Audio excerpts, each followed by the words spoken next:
الرب إلهنا وإياه نعبد، والتوراة شريعتنا وبها نؤمن، فلا نعترف بهرطقة النظام الصهيوني فقوانينه لا تنطبق علينا.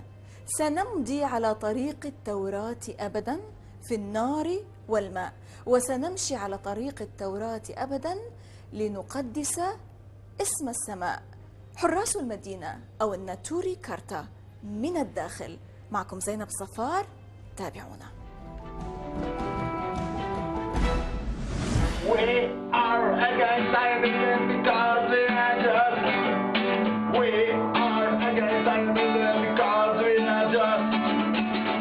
هذا نشيدهم وناقوسهم، وهم حراس المدينة أو الناطوري كارتا باللغة الآرامية.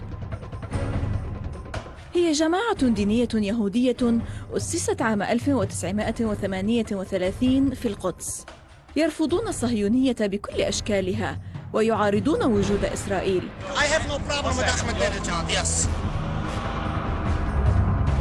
وجودهم الأساسي في القدس المحتلة ولندن ونيويورك، وينحدرون من أصول هنغارية وليتوانية. هذه الحركة تقتنع بأن اليهود ممنوعون من الحصول على دولة خاصة بهم حتى مجيء المسيح. منذ قيام إسرائيل وخصوصا في الفترة الأخيرة، يعتقد العالم أن هناك علاقة بين إسرائيل والشعب اليهودي. ولذلك وبما أن الناطوري كارتا يطبقون الشريعة اليهودية وبدون تغيير، يعرضون آراءهم بشأن اليهودية والشعب اليهودي والارض المقدسة والعلاقات بين الشعب اليهودي والشعب العربي والحركة الصهيونية والحقائق التوراتية من خلال زعيم هذه الجماعة العالمية والناطق باسمها الحاخام يزرول دوفيد فايس والحاخام دوفيد فيلدمان.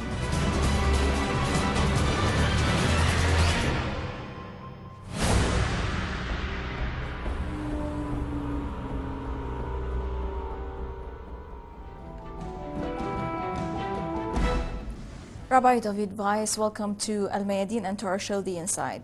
Sir, actually, I want you here to start by focusing on the establishment of the Nauturi Karta and what was the purpose of this establishment. With the help of the Almighty, I pray to the Almighty to bestow upon me His truth, His wisdom, that I may be worthy of conveying His message and so sanctify His name and bring peace to the world. Amen. The establishment of Nauturi Karta was simply to protect the Jewish community, the Jewish people, from this terrible invasion of Zionism, which fell upon the Jewish community in Palestine around over 100 years ago, the beginning of the 20th century. People think that Zionism started with the creation of the State of Israel, but that it was way before that. Way before. They came, the concept of Zionism was around 130 years old, with some Jews who had gone astray from serving God, from being religious Jews, simply were looking for a means of remaining respectable in the Jewish world, and yet not having to serve God and follow the religion. So what they were out after is to transform Judaism from religion, subservience to God, which is all that Judaism is, subservience to God, to accept His rule and to follow His laws. And these people decided that instead of that, they are going to transform the concept of Judaism into a base material nationalism, void of godliness. They may allow, in their nationalism, they may allow religion, supposedly freedom. They're going to have freedom of all religions, supposedly, but that is only to be in order to complement their democracies, their supposed democracy, which is all questionable, very questionable. But that is the concept of Zionism. Zion refers to Zion, which is the city of David, Jerusalem, basically.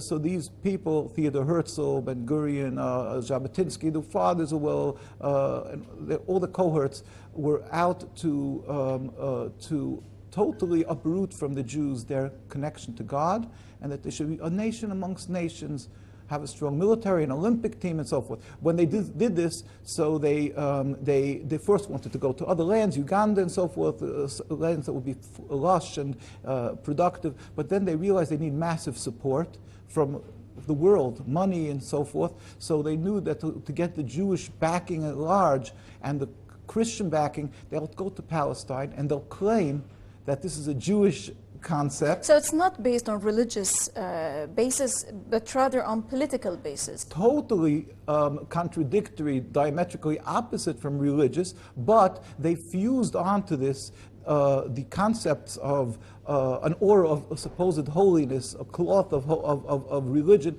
in order to be able to con people into giving it support that is a godly concept that's going to have a state. And really, ironically, it is forbidden, according to the Jewish law, for the Jewish people to create their own sovereignty. Since the destruction of the temple 2,000 years ago, we were put under oath by God, 3 oaths, one not to return en masse in large numbers to the Holy Land.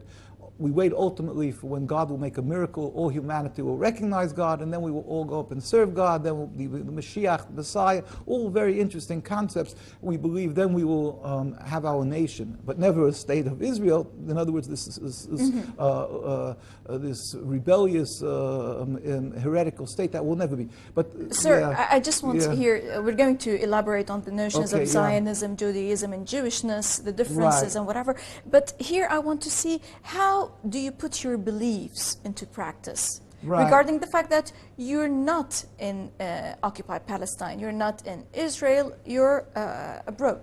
Right, but the Jewish nation around the world feels responsible because this Zionism has hijacked and taken the identity of the religion and claiming that they have a right to create a state, and the compounded evil of this state is that it wasn't in a land void of inhabitants. It was a totally inhabited land of mostly Muslim people, and then Christian people, and a Jewish God-fearing community. And they came along and they decided to create this state there.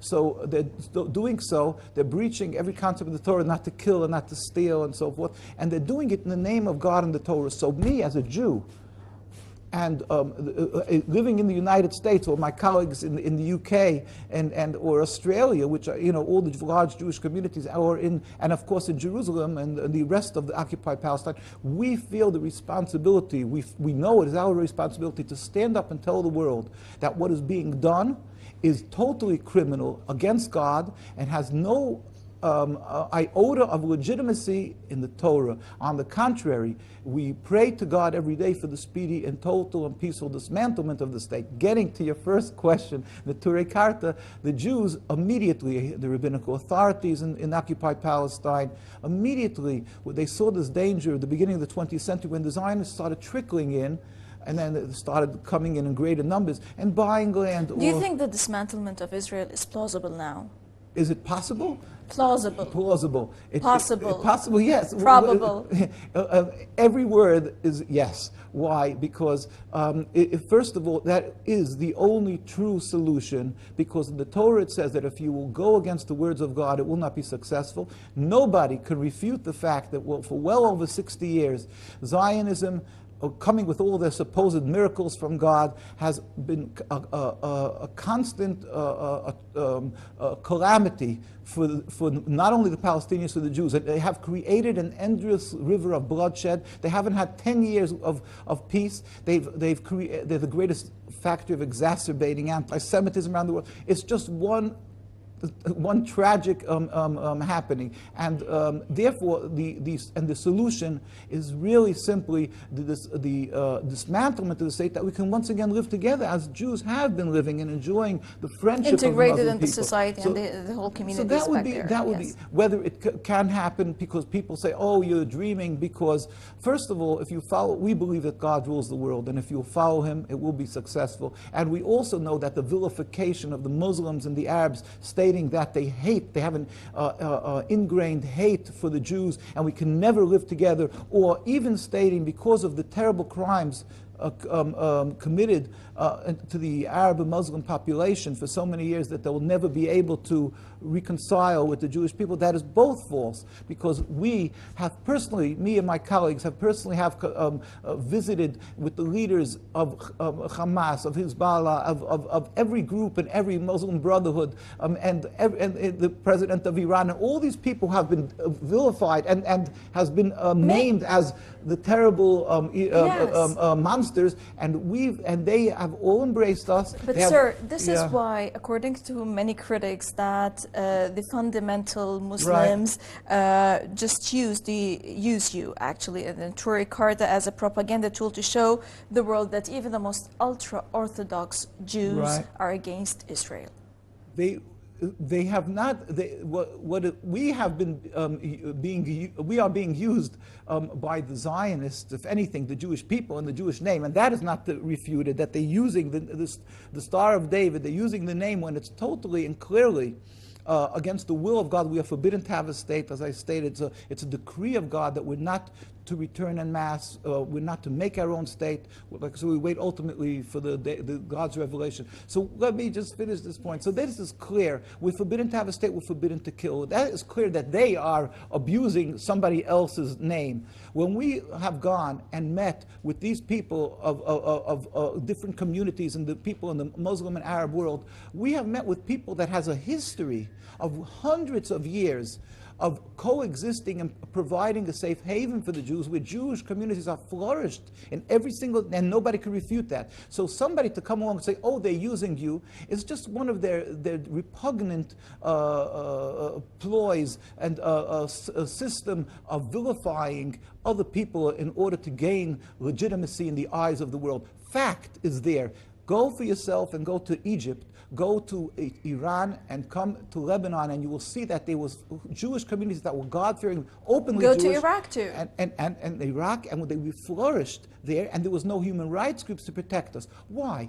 If there would have been an ingrained hate between these religions, that would have been the time to wipe out the Jews, God forbid, and that never happened. What has changed?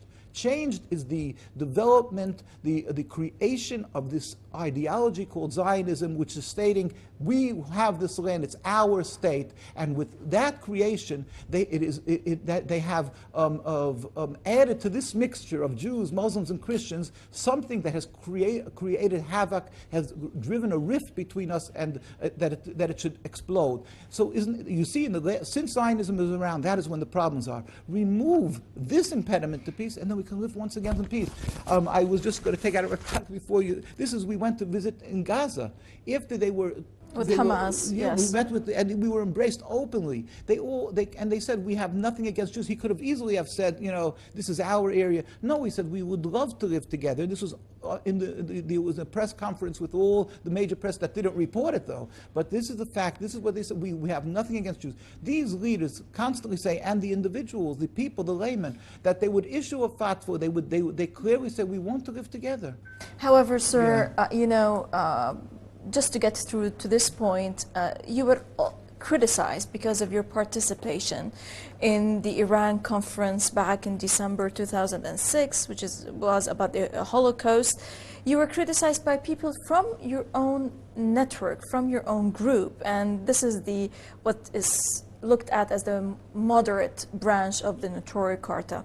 So what can you tell us about that? Because you are considered as the radical branch. Right. That is very simple. I mean, we are dealing with in a danger of dying, God forbid. We're talking about a situation where the Palestinians and the Jewish people are constantly falling from one catastrophe to another, from one Nakba to the next. And we all agree, the Nauturi Carta is certainly so, but many other groups, the majority of the truly religious around the world, the truly religious certainly, but even the regularly are anti-Zionist, and we agree that the state of Israel is forbidden according to the Torah. The question is, what should be the approach to that we should rid ourselves, God help speedily and peacefully, of this terrible calamity that's called the State of Israel. So our approach may be radical, but our approach is that although is a position that we feel is the right position, and we can that's a point of, you know, we could discuss. But let me just explain. Being that the Zionists have the power of the media, they had labeled that conference as a Holocaust denial conference. Yes. I happen to be a child born right after the Holocaust. My grandparents were killed in the Holocaust. My first cousins were killed. My uncles and aunts and so forth were murdered in the Holocaust. And everybody, that is a fact. So it's in our blood, the Holocaust. We went there because the concept of this conference was that the issue is that if the Jews were murdered by the Nazis, the Palestinian people should not be punished. Blamed for that. And it's a very logical issue. And it was supposed to be many scholars. They shouldn't be paying the price for others. Yeah. The Zionists are simply taking the Holocaust as one of the ploys to intimidate other people. They're saying it's called the guilt ride. They're saying you were quiet by the Holocaust, so if now you're not going to help us create a state. That they use the Holocaust as a business.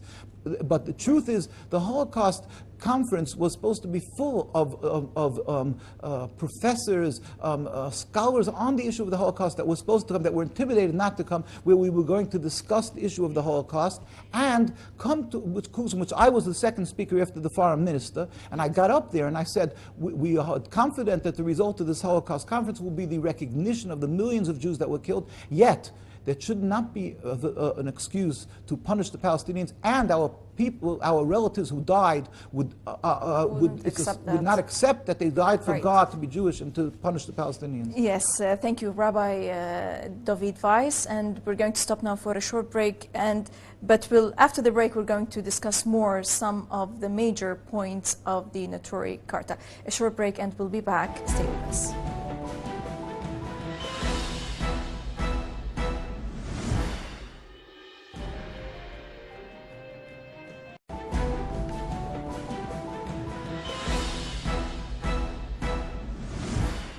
Welcome back.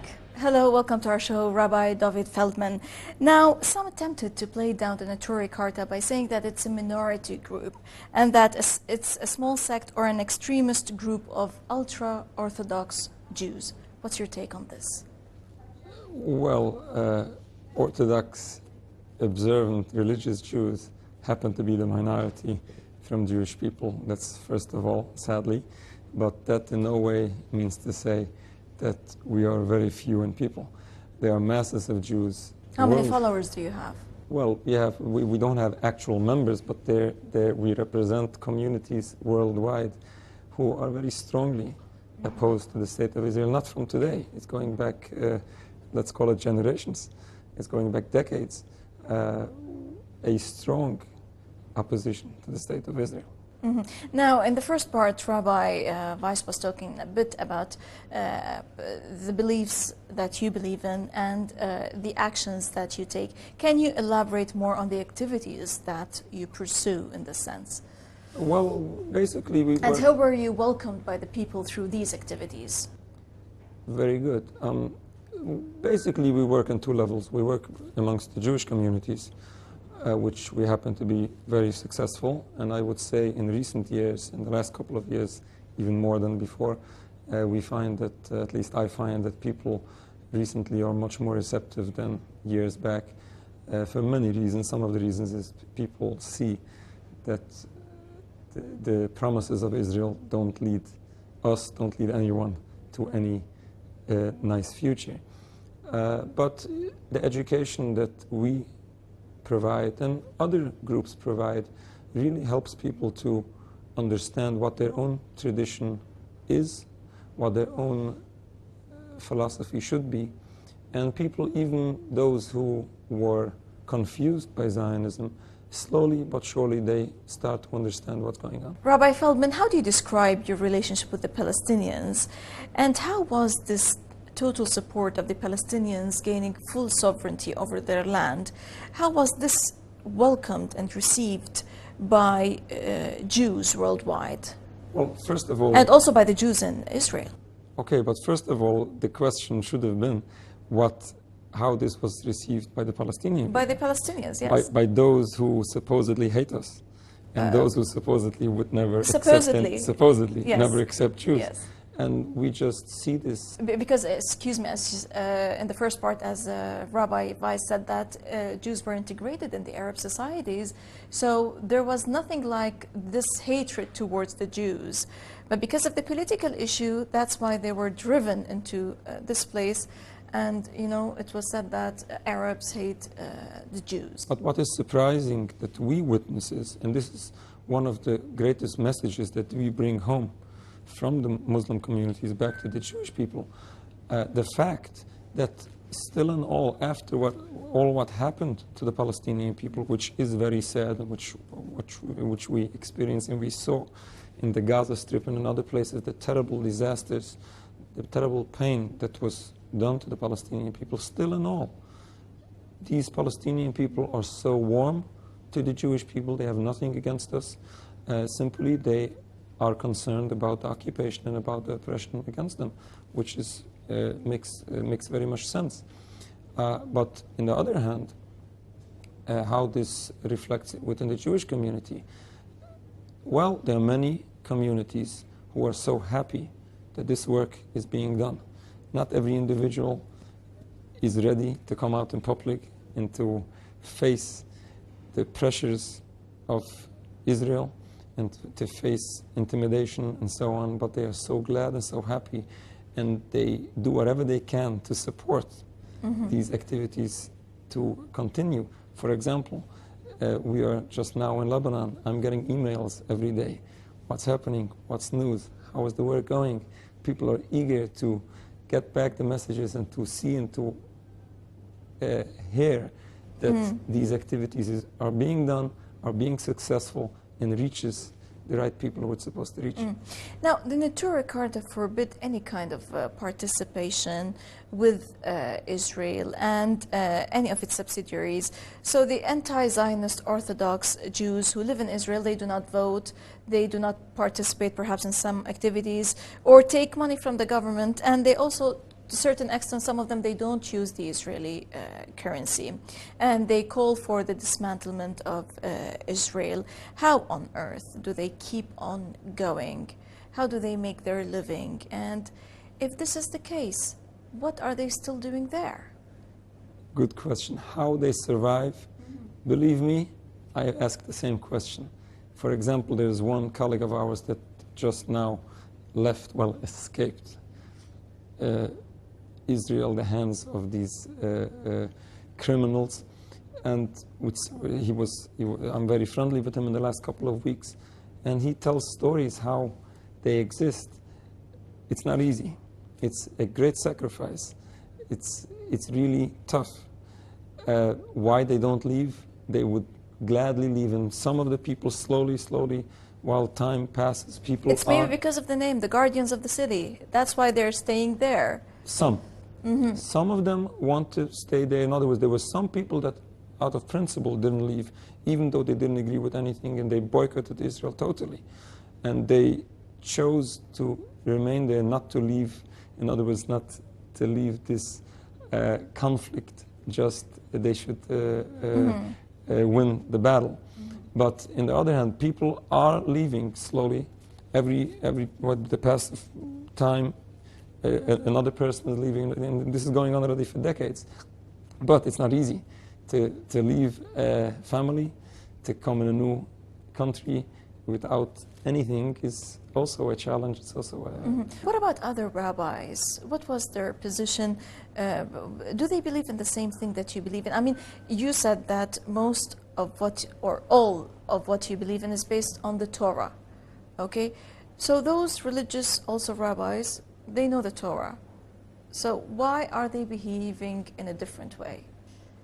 This is very important. The vast majority of Jewish leaders, ever since the beginning of the philosophy of Zionism, going back 100 years, were in a very strong opposition to the state of Israel.